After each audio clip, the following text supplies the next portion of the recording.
You know, the word worship is an old English word. The English word worship is an old English word, and it comes from two words, worth-ship.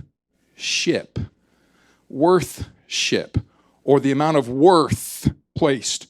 So worship, the idea of worship, is about valuing something or someone, to place value in such a way that you're willing to bow in honor, in respect, in sacrifice to worship. These are terms that don't often show up in our Western Christian experience. When we talk about worship, we talk about the lighting, we talk about the sound equipment, we talk about how well the person sings in tune or in key.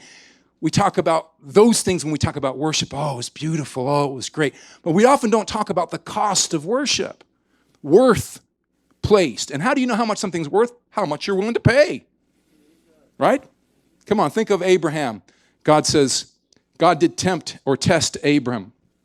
He says, take your son, your only son, and come up here onto the mountain that I will show you of, and offer him as an offering.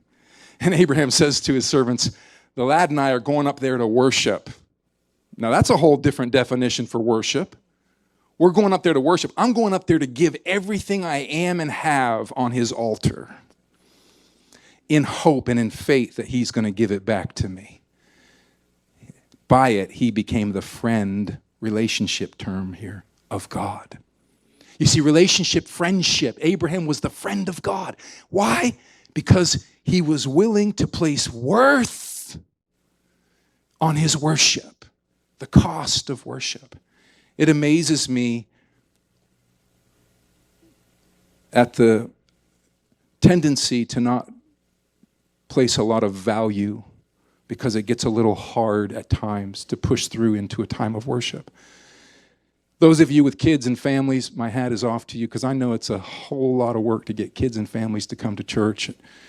I grew up in a Catholic church, and it was hour in, hour out. We got there, and it was up in New England, and my thing was I would play with the little hat holder on the back of the pew the whole time. That was it, man. I was a sinner, deeply in need of salvation. But there's a cost. It costs something to get here. It costs something to be an active part, a meaningful part. And I commend you all for pushing in, but I'm just here to say God's worth it. He just is.